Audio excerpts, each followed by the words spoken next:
Nimco Cumar Ibraahim waa gabar Soomaali ah oo si qasab ah ku guursaday askari Ugandhais ah taas oo ay uga gol lahayd in ay aabaheed ku badbaadiso. Inta aan u gudagelin qisada daawadayaal haddii aad channelka ku cusub tahay subscribe saaro gambaleelkana ha iska hilmaamin si aad u noqoto daawadaha ugu horeeya ee barnaamijyadeena daawada. aaga saddexan inaad igu bilowdo magaceeda saddexan waxa la Nimco Cumar Sheekh Allah waa tahay marka daadaadu waa imisa Nimco 24 sano jira 24 jir baa tahay waa tahay dadka qaarkood waxay daadaada ku sheegayaan ilaa 19 sano ma jiraan 24 sano jira waa tahay magaciisa ninkaasi wiilkaad u dhashay magaciisa runta Siiso Joshua Allah Siiso Joshua waa tahay marka daadiisa imisaad ku qiyaasi kartaa adiguna aniga daadiisa ma qiyaasi karo adiga daada aabaha kale aha company xoogaa jir waa hagaag haddaba haddii aan ku weydiiyo Nimco sidee ku bilaabatay xiriirka adiga iyo ninkan idin dhex maray xiriirku wuxuu ku bilaabay dhakhtarka aabaha ahaa wuxuu yiri maxaa la hadii aartid inaad ku daaweeyo aabaha inuu isbuuc ku jirno in maxaa la aad ku guursado waa tahay marka ma isbitaalku madax ka ahaa mise ciidamada isbitaalka joogu ahaa mise dhakhaatiirtu ahaa mise kalkaaliyu ahaa horta ninku marka hore muxuu ahaa aniga ciidamada ma kala aqoon xili markaas toolo qof mushkilsan ahaa laakiin sidoo asii uu sheegay nin oo madax u ahaa oo islaamayo ahaa waa tahay marka markii ugu horeysay isbarateen xagee ahayd yaa kula joogay maxaanad ku wada hadasheen aniga isbuuc amal ku jirno oo ninkan wuxuu yiri maxaa la daawada intuu isii warqad suuqa bakaaraha ka doon suuqa bakaaraha marka daawada ka doon waxa la muqdisho dhan ma taalo Soomaaliya dhan ma taalo daawadaas haddii taalana waxa la gadaa $150 ma laga helo daawada marka u soo noqday oo dhahay daawada ma laga helo Soomaaliya waa ogaa yiri daawadaas inaan laga helin Soomaaliya oolin marka saa inaa aragtidan kugu diray marka dhahay markaan dhahay warqada waa la igu dili gaarin nimanka al-shabaabka ah igu dili gaarin maxaa igu dirtay markaan dhahay wuxuu yiri inaa ku soo tasaal qaadatidan rabay ani warqada aragtid daawada aabahaba ayay maadaama uu xanuunsanayay waxa la yiri daawadan waa tii bogsiin lahayd isaga daawada kansarka ee marka daawada magaceedii ma xasuusataa warqada wuxuu kugu qoray أنا ما حسست أنا أقول أملي داود اسمه عيدا. وقت مركز كسو ويدي سوقي بكارها يسقط كسو نقطي وحكوا يدوان وقايانة كه. أصير عندي بوصة نقطة أصير مركز كسو نقطة ويصير وقاي يرد إن داود عن أول سومالي مركز يرد داود عن واحد يرد لكن هذا قصينا وشروط يرد مركز شروط بس أكثر بحذان قصينا مركز هاي شروط محاول ويصير وحارب ويرد إنه بورسده مركز بورسدان داود سينا وير عباس سينا مركا غور جديدنا وحي ii qoro warqad oo maxal laana lagu bixinayo saacadaha oo marka soo socdo oo lagu bixinayo banaanka lagu bixinayo waa tahay markuu ku leeyahay waxaan doonayaa inaan ku guursado ma aabaa hortiisa kugu la hadlayay mise meel gaar ah tagteen maya meesha oo dadku oo dhiig uga cabiro xisiiskiisa waa tahay maxaad isku fahmayseen marka aad luqadeed ku wada hadlayseen waxa jooga wiil Soomaali oo turjubaan dabeetana waxa tiri warqad baa la soo saaray aabaha isbitaalka looga saarayo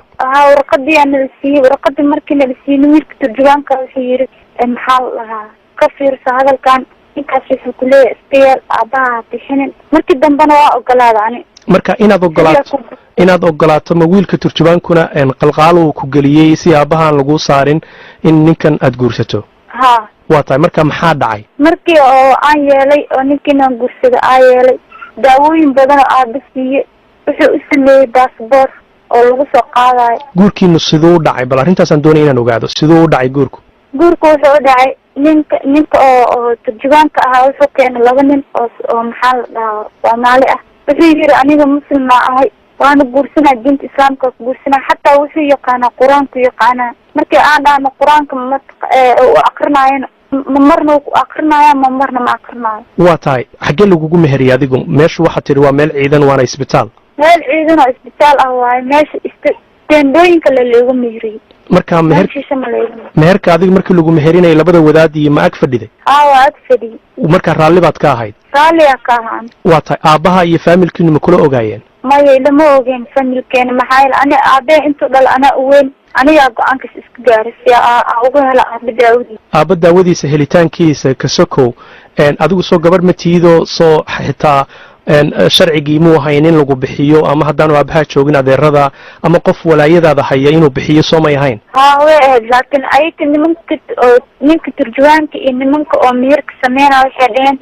haddaa guur hore usoo martay oo ku mehersantaa ninkan marka horaad sheegaa la guur hore ma usoo martay hayaan dhaha guur hore usoo maray marka guurkaagii hore imisuu qaatay caruurna ma ku dhashay loo wiil ha marka teendhadii baa lagugu dhex meheriyey ha teendhadii lagu dhex meheriyey ku dhamaan daawooyin fiican oo aaba siiyey iyo maxaa la dhahaa si fiican ugu dadaale waa tahay marka intaanan dawada gaadhin meherkaasi markuu dhacay dareenkaagu siduu ahaa ani dareenkay ma ku faraxsaneen waxa ii geysa waxa waaye daawada keliya la aaba rabitaankiisa marka ma aroor ninka ma ku faraxsaneen ma aroor baa lagu meheriyey qof taqaanidaa ku faraxsanta ma aroor baa lagu meheriyey mise galab galabaa la meheriyey dabeete maxaa dhacay markaa waxaan ma dhicin waa lagu meheriyey labis nimanka wadaadada lacag siiyeen uu siiyey asi iyo ninka turjuwaanka ahaa sidii ku bax marka adigu nimanka securityka oo meesha ka shaqeeya waxay dhaheen maxaa la dhahaa arrimaa jirta aan maqalnay intay securityka oo wax iweydiina su-aal iweydiina asaa i imaado wuxuu yiri wixii lagu weydiiyey waxba kama jiraan dheh waa tahay marka meesha lagugu meheriyey wadaadaday iska baxeen lacagtooda qaateen adigu ma ninkii lagugu meheriyaad la hadhay ood la joogtay ma meherka markuu dhaca hore ninka miiga tegin ani waxaa ku noqda aabaa ku noqda beriid kasoo noqda ka dambeysa waa marka ii wacwaxaay marka wicitaankii maalmaha ka dambeeyaad kulanteen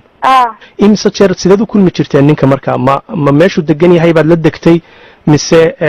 kolba xeradu joogay iyo meesha isbitaalkaad ugu iman jirtay meesha teendhada oo daawada uu ku bixinaayo oo daawada markay cidlo ay noqotay iwici jira uu dhihi jiray imaam waa tahay habeenka aan diida oo ka indha adeega oon diidana wuxuu dhahaa sidii daawo aaba ma siin jirin marka anigoo qasanaa aan inta raaci jiraa oo wuxuu rab iga samaysan jiray marka uurka waxaad qaaday intuu aabbahaa noolaa ha intuu aabba noolaa markaad aabbaha muxuu xaaladiisu ku dambeysay markii ninkii aad ka ogolaatay inaad guursato waxaad tihi dawooyin baa la siiyey aabbaha xaaladii aabbaha maxay ku dambeysay aabba xaaladiisa sida daawo hadday noqoto daawo fiicana la siiyey laakiin waktiga aaba u dhinta aaba marka aabba wuu geeriyaadaa ilaahay ha u naxariisto dabeete adiga maxaa kugu dhacay marka ani dhibaatooyin badan aan la kulmay dhinaca al-shabaabka soomaaliya waa tahay familkaaga markaad eegto adeerada ama habaryaraha iyagu ma ogaadeen in aad nin guursatay ciidamada amisom ka tirsan oo ugandhaysa ha way ogaadeen hooyo iyo walaalahay way maqleen maxay dareemeen marka hooyii markaa u sheegay arrintaasaa u sheegay hooyo igama xumaan hooyo waxay ogeed arrinta lacag la-aanta neesta iyo marka waxay dareemayeen in duruuf markaa jirta darteed aad u gashay arrintan waa tahay marka nimco xageed ku umushay marka maxamar baad ku umushay mise waxaad ku umushay kambala soomaaliya ku umulay imise jir weeye marka waxaa la ii sheegay inaad dhashay wiilkaaga waa imise sano iminka wiilkayga wuxuu jiraa sanadii 5 bilood jiraa waa tahay marka dee reerkiina waxaad igu tiri soomaaliya joogaan iminka ha hooyaday walaalay soomaaliya joogaan aniga falkaas sameeyey darteeda qaab loo marsiinaya iyaga maxaa soo gaaray marka iyaga maxaa lagu sameeyey ayaga dhibaatooyin badan ay la kulmeen hadda wiil walaalkii xataa waa la la'aa inay wateen ciidamada al-shabaabka lama yaqaano mid way xirteen wuu u xirnaan jir iyo hooyo way u xirnaan jirtay taaka hadda way fiican yihiin waa tahay marka dhibaatadaasi adigana kugu dhacday faamilkaagana la gaarsiinayo kulley qadarta eebana way ku dhacday laakiin adna sababteedaad lahayd marka maxay kula tahay baad u malaynaysaa markaad dhibaatadaasi eegto faamiligaad gaarsiisay ee madaxaaga ay ku dhacayso ma waxun baad samaysay mise wax wanaagsan baad samaysay ani mid haddaa fiiriyo wuxuuna sameeyey waalidka iyo hooyada walaalaha iyo hooyada laqa qabsanayo way dhibaysaa mid haddaa fiiriyona wax fiicanaa sameeyey aabe iyo ciddana wax la-aanay ahaayeen marka saasoo ogolaanino waa tahay adiguna waad ogeyd in ay marxaladda soomaaliya adag tahay ciidamada ajanabiga meesha jooga la xiriirkooduna uu dhibaato badan keenayay marka miisaankaad isi saartay inaad aabbaha badbaadiso oo aad arrinta ninkan ka ogolaato iyo cawaaqibka ka dhalan kara weli ma xisaabtantay mise waxaa markaa kula weynaa xanuunka aabbo xanuunka aabba ila weynaa waa hagaag marka reerkiina hooyada markay ogaadeen waxan iyo dhacdadan dhacday ma ku garab istaageen mise waxaad kala kulantay inay kaa hor yimaadaan oo ay ku canaantaan maya hooyada iyo walaale aadi ii garab istaageen markastana way iisoo duceeyaan qur-aanna way iisoo akriyaan hooyada iyo walaaleyna way fiicayiin waa tahay haddii aan ku weydiiyo kolle xamar adigaa ogaa ciidamada amisom iyo dadkay daweyn jireen iyo xiriirka ka dhaxeeya ma jireen ma dhici kartaa in dadka qaarkood ay isweydiiyaan inay jireen hablo kaloo sidaada oo kale ah oo ay ciidamada xiriir la lahaayeen maya ma jirin ciidamada markaa kasoo tegaayeen ma jirin halaas ma jirin boqol ilmo amisom way fiicnaa asiga keliya qaladkaas galay dadku way daaweynayeen nabadgelyo iyo daawo bay bixinayeen marka maxaad dadku u sheegi lahayd si dabcan inkastoo ay dadku isku mid ahayn oo haddaad codkaaga Soomaalida u gudbin lahayd maxaad dadku u sheegi lahayd أنا أرنت الواحد بين أهمه وحامل وهلا من سومالنا قفنا أم سومالي أم قفنا هنقدر كمرة وشرف فعشرف أكرب إنه يدعي أرب أبي أبين الله نحرسته بدك إيجي فكر سن إن أقفنا هنا ليه أنا قفنا فأسكت أنا عاي قبل قبلها أوفي عنا